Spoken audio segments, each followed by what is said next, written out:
வணக்கம் நண்பா, நான் உங்கள் எம்கே. இன்றைக்கி இந்த வீடியோவில் நம்மளோட ஸ்ப்ளெண்டர் ப்ளஸோடைய சைலன்சரை வந்து வீட்டில் இருந்துகிட்டே எப்படி ஈஸியான மெத்தடில் க்ளீன் பண்ணலாம் அப்படிங்கிறத பற்றி பார்க்க போகிறோம். அதுக்கு முன்னாடி இந்த வீடியோ லைக் பண்ணிட்டு சேனலை சப்ஸ்கிரைப் பண்ணிடுங்க. ஏன்னா பைக் மாடிஃபிகேஷன், ரிவ்யூ, ட்ராவல் அப்படின்னு சொல்லிட்டு நிறைய வீடியோ அப்லோட் பண்ணிகிட்ருப்போம். அதுவும் நம்ம மொழி தமிழில். பாக்கு இல்லாத வெத்தலையும் லாக் இல்லாத ஹெல்மெட்டும் போடுறதே வேஸ்ட்டுங்க. டிராஃபிக் ரூல்ஸை ஃபாலோ பண்ணுங்கள். தயவு செஞ்சு நல்ல ஹெல்மெட் போட்டு வண்டி ஓட்டுங்க.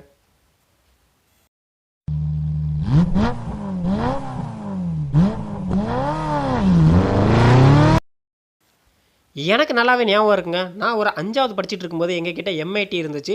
2 ஸ்டோக் வச்சுருந்தோம். அதுக்கப்புறம் வந்து பார்த்தீங்கன்னா அப்படியே 4 ஸ்டோக் M80 மேஜர் அப்படின்னு சொல்லிட்டு ஒரு பைக் வச்சுருந்தோம்.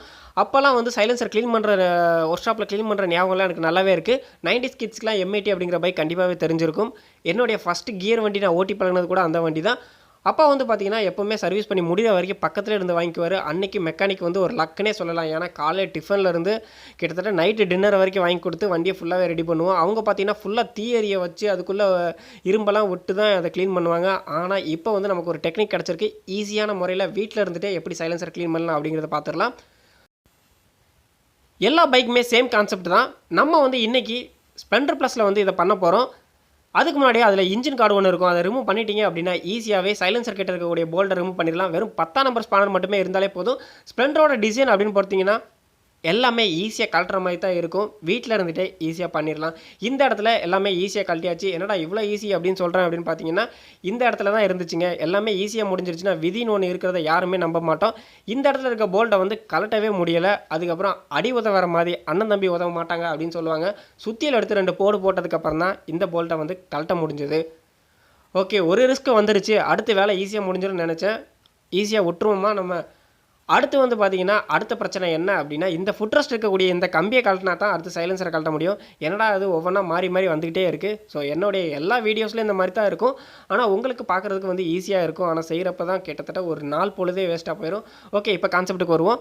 அதுக்கப்புறம் எல்லாத்தையும் கழட்டினதுக்கப்புறம் ஈஸியாகவே சைலன்சரை ரிமூவ் பண்ணி எடுத்துடலாம். லைட்டாக பிரேக்கை ப்ரெஸ் பண்ணிட்டீங்க அப்படின்னா வந்துடும். ஸோ அது தெரியாமல் இவ்வளோ நேரம் முக்கிட்டு இருந்தேன். அப்புறம் பிரேக்கை அமுக்குனதுக்கப்புறம் ஈஸியாக வெளியே வந்துருச்சு. இது தாங்க என்னுடைய சைலன்சர். வண்டி வந்து 2008 மேனுஃபேக்சர் ஆனது. 2009 வாங்கியிருந்தேன். கிட்டத்தட்ட ஒரு 13 வருஷமாக க்ளீன் பண்ணாத சைலன்சரை இப்போ தான் வந்து பார்க்குறேன். உள்ளே பார்த்தீங்கனாலே தெரியும்.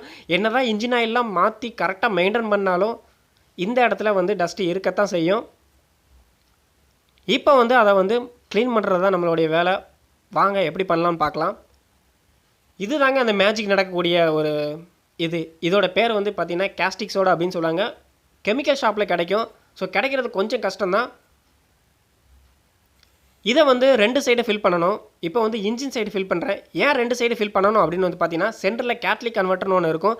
அதனால சைலன்சருக்கு உள்ளே ஃபுல்லாகவே போகாது. குழாய் மாதிரிக்கு சென்டரில் வந்து அதை அடைச்சிருக்கும். அதனால் ஃபஸ்ட்டு வந்து இன்ஜின் சைடில் நான் ஃபில் பண்ணிடுறேன். லைட்டாக ஷேக் பண்ணிங்கன்னா உள்ளே போயிடும். மேக்ஸிமம் ஃபில் பண்ணிடுங்க. அதுக்கப்புறம் புத்திசாலித்தனமாக ஒரு துணியை ஒரு கவரில் வச்சு அதை வச்சு ஃபுல்லாக டேப் அடித்து வச்சுட்டேன். ஆனால் லாஸ்ட் அந்த ப்ராசஸ் நடக்கிறப்ப அதை டக்குன்னு ரிமூவ் பண்ணணும். கம் டேப் போட்டு ஒட்டி வச்சதுனால அதை ரிமூவ் பண்ண முடியலை. நீங்கள் வெறும் துணி மட்டும் வச்சுக்கோங்க. ரொம்ப அதிபுத்திசாலித்தனமாக செயல்படாதீங்க. அது லாஸ்ட்டில் மொக்கையாக தான் முடிஞ்சு போயிடும். ஓகே, அடுத்து வந்து சைலன்சரை ரிமூவ் பண்ணி அப்படியே உல்ட்டா பண்ணிவிட்டு மேலே வந்து ஃபில் பண்ண ஆரம்பித்தோம். நான் வந்து கரெக்டாக ஒரு 250 கிராம் வாங்கியிருந்தேன். ஸோ அந்த 1/4 கிலோவும் வந்து கரெக்டாக ஸ்ப்ளெண்டரோட சைலன்சருக்கு வந்து ஃபுல்லாக கரெக்டாகவே இருந்துச்சு அப்படின்னு சொல்லலாம். அப்படியே கொஞ்சம் கொஞ்சமாக உள்ளே வந்து ஃபில் பண்ணிகிட்டே இருங்க. ஓரளவுக்கு ஃபுல்லாகிற மாதிரி இருந்துச்சு அப்படின்னா லைட்டாக சைலன்சரை ஷேக் பண்ணிங்க அப்படின்னா கீழே போயிடும். மேக்ஸிமம் பாக்கெட் வந்து ஃபுல்லாகவே முடிஞ்சிருச்சு. 1/4 கிலோ வந்து இதுக்கு வந்து கரெக்டாக இருந்துச்சு. அதுக்கப்புறம் வந்து பார்த்திங்கன்னா ஒரு சுடுதண்ணி, அதாவது தண்ணியை நல்லா கொதிக்க வச்சு எடுத்துக்குங்க. அதை வந்து கொஞ்சம் கொஞ்சமாக உள்ளே விட ஆரம்பிச்சிருங்க. ஸோ தண்ணியும் ஹீட்டாக இருக்கும். இது அதில் பட்டுச்சு அப்படின்னா ஒரு விதமான ஒரு கெமிக்கல் ரியாக்ஷன் நடக்கும். ஸோ சேஃப்டி வந்து ரொம்பவே முக்கியம். சேஃப்டி அந்த ப்ராசஸ் பண்ணுங்கள். உள்ளே ஊற்றும் போதே எனக்கு ஏதோ ஒரு சவுண்டு கேட்க ஆரம்பிச்சது. உள்ளே என்னமோ நடக்குது அப்படிங்கிறத என்னால் புரிஞ்சிக்க முடிஞ்சுது.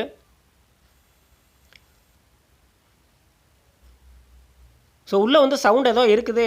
ஆல்ரெடி நம்ம ஹீட்டாக இருக்க தண்ணி தான் ஊற்றுறோம். அது உள்ளே பட்டோன்னே பார்த்திங்கன்னா ஏதோ ஒரு கெமிக்கல் ரியாக்ஷன் ஆகி கிட்டத்தட்ட பயங்கர ஹீட் ஆச்சு. சைலன்சரை தொடவே முடியலை. அந்தளவுக்கு ஒரு ஹீட் வந்து சைலன்சரில் ப்ரொடியூஸ் ஆச்சு. கிட்டத்தட்ட ஒரு 15 மினிட்ஸ், கிட்டத்தட்ட 10லேருந்து 15 நிமிஷம் நான் வெயிட் பண்ணேன். அதுக்கப்புறம் ஃபைனலாக வந்து அதை வந்து ரிலீஸ் பண்ணேன். சொன்ன மாதிரி கம் டேப் அது இதுவும் ஒட்டி வச்சுட்டு லாஸ்ட்டில் என்னால் ரிலீஸ் பண்ணவே முடியலை. ஹீட்டாக வேறு இருந்துச்சு. நீங்கள் வெறும் துணியை மட்டும் வச்சு லாக் பண்ணிங்கனாலே போதும். அதே மாதிரி வாட்டர் வெளியே வர்றதுக்குன்னு ஒரு சின்ன ஹோல் ஒன்று இருக்கும். ஸோ அதையும் கம் டேப் போட்டு ஒட்டி வச்சுருங்க. இல்லைனா அது வரையாக வாட்டர் லீக் ஆகும். ஒரு வழியாக சூடு தாங்க முடியாமல் ஒரு வழியாக ரிலீஸ் பண்ணிட்டேன். பார்த்தீங்கனாலே தெரியும் அந்த அளவுக்கு இருக்கிற டஸ்ட்டெல்லாம் வெளியே இதாகிட்டு இருக்குது.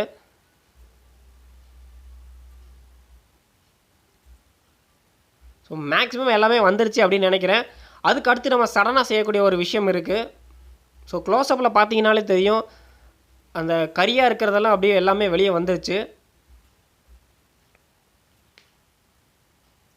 அதுக்கப்புறம் நம்ம சடனாக செய்ய வேண்டிய வேலை என்ன அப்படின்னு பார்த்தீங்கன்னா, ஃபோர்ஸான வாட்டரை வந்து நம்ம உள்ளே வந்து ப்ரெஸ் பண்ணணும். ஏன்னா அங்கங்கே ஏதாச்சும் இருந்துச்சு அப்படின்னா டைம் ஆகிறக்குன்னே அந்த இதை ஹீட்டை அப்படி வெளியே எடுத்துருங்க. உல்ட்டா பண்ணி அந்த சைடு ஃபுல்லாகவே வெளியே எடுத்துருங்க. க்ளோஸ்அப்பில் காட்டுறேன் பாருங்கள். ஃபஸ்ட்டு அவ்வளோ கரியாக இருந்துச்சு, இப்போ அந்த சில்வர் தெரியுது பாருங்கள், அந்த அளவுக்கு க்ளீனாக இருக்குது. ஸோ உள்ளே கூட க்ளீனாக இருக்குது. உங்களுக்கு தெரியுதா என்னன்னு தெரியல. ஸோ இப்போ லைட் அடித்து காட்டுறேன் பாருங்கள் க்ளோஸ்அப்பில். ஸோ அந்த பைப்போட உள்ள இன்னரில் பார்த்தீங்கன்னா அந்த கறி அந்த ரொம்ப டார்க்கானது மட்டும் தான் தெரியுது. ஆனால் தூளாக எந்த கறியுமே இல்லை பாருங்கள். அந்த அளவுக்கு ஃபுல்லாகவே க்ளீன் ஆகிடுச்சு. இந்த அளவுக்கு க்ளீன் ஆகுமான்னு நான் கூட எதிர்பார்க்கல. பக்கா அப்படின்னே சொல்லலாம். அதுக்கப்புறம் பைக்குடைய இன்ஜினையும் வந்து உள்ளே முடிஞ்ச அளவுக்கு லைட்டாக க்ளீன் பண்ணி வச்சுருங்க. ஸோ இதை க்ளீன் பண்ணும்போதே நம்மளோட புத்தி அப்படி லைட்டாக மாற ஆரம்பிச்சிது. ஏன்னா சைலன்சர் இல்லாமல் வண்டியை ஸ்டார்ட் பண்ணி பார்த்தா எப்படி இருக்கும் அப்படின்னு சொல்லிட்டு ஒரு மைண்ட் அப்படி ஒரு மாதிரி யோசிக்க ஆரம்பிச்சிது. ஸோ சைலன்சர் இல்லாமல் வண்டியை ஸ்டார்ட் பண்ணி பார்க்கலாம் எப்படி இருக்குன்னு பாருங்கள்.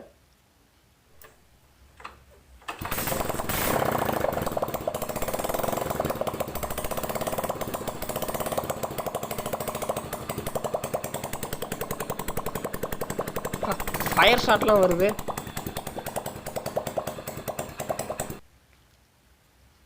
ஓகே, அதுக்கப்புறம் வந்து பார்த்தீங்கன்னா அப்படியே சைலன்சரை ஃபிட் பண்ண வேண்டியது தான்.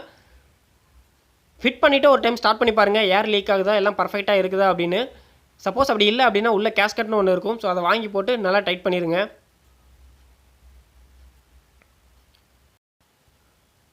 இந்த ப்ராசஸ் முடிஞ்சதுக்கப்புறம் வண்டி எப்படி இருந்துச்சு, அதாவது இது க்ளீன் பண்ணதுக்கப்புறம் வண்டி எப்படி இருந்துச்சுன்னு பார்த்தீங்கன்னா ஓட்டுறதுக்கு ரொம்பவே ஸ்மூத்தாக இருந்துச்சு அப்படின்னு சொல்லலாம். அதே மாதிரி பவரில் வந்து ஒரு சின்ன ஒரு பூஸ்டப் இருந்துச்சு. அதாவது டக்குன்னு ஆக்சிலேட் பண்ணும்போது லைட்டாக ஒரு பிக்கப் இருந்துச்சு. ஃபஸ்ட்டெல்லாம் இந்த மாதிரி இருக்காது. ஸோ க்ளீன் பண்ணதுக்கப்புறம் கொஞ்சம் ஒர்த்தாகவே இருக்குது அப்படின்னே சொல்லலாம். அதோட ஒரு மேஜரான ஒரு விஷயம் என்ன அப்படின்னா, வண்டி கிட்டத்தட்ட என்ன தான் அமுத்தி பிடிச்சி ஓட்டினாலும் ஒரு 55, 57, 60 கிலோமீட்டர் தான் மேக்ஸிமம் கிடைக்கும். ஆனால் அதை க்ளீன் பண்ணதுக்கப்புறம் வந்து பார்த்திங்கன்னா கிட்டத்தட்ட ஒரு 67 கிலோமீட்டர் கிடச்சிது. அதாவது 67.8, 68 கிலோமீட்டர் கிடச்சிது. ஸோ இது கன்ஃபார்மாக என்னன்னு தெரில. எனக்கே ஒரு ஷாக்காக இருக்குது. கிட்டத்தட்ட இவ்வளோ கிலோமீட்டர் இன்க்ரீஸ் ஆகுமா அப்படின்னு. கிட்டத்தட்ட இருக்கிறதுக்கும் ஒரு வாய்ப்பு இருக்குது. இருந்தாலும் இன்னொரு டைம் செக் பண்ணிவிட்டு கமெண்ட்டில் நான் சொல்கிறேன். ஸோ இந்த மாதிரி வீடியோ தெரிஞ்சுக்க மறக்காமல் நம்ம சேனலை சப்ஸ்கிரைப் பண்ணிடுங்க. இந்த வீடியோவை மறக்காமல் உங்கள் ஃப்ரெண்ட்ஸ் கிட்ட ஷேர் பண்ணுங்கள். இந்த வீடியோ உங்களுக்கு பிடிச்சிருக்குன்னு நினைக்கிறேன். மறக்காமல் லைக் பண்ணிவிட்டு போயிருங்க. தேங்க்ஸ் ஃபார் வாட்சிங்.